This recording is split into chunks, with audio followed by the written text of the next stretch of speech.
Siswa yang tantang Kapolsek di Minahasa berkelahi ternyata anak polisi. Siswa Sekolah Menengah Kejuruan, SMK, yang menantang Kepala Kepolisian Sektor Touli Mambot, Minahasa, Sulawesi Utara, Ibda Sinaga berkelahi ternyata anak polisi.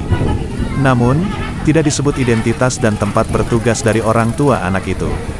Kedua siswa itu sudah diantar keluarganya ke markas kepolisian Resor Minahasa untuk meminta maaf. Mereka juga sudah meminta maaf secara langsung kepada Ibtu Sinaga.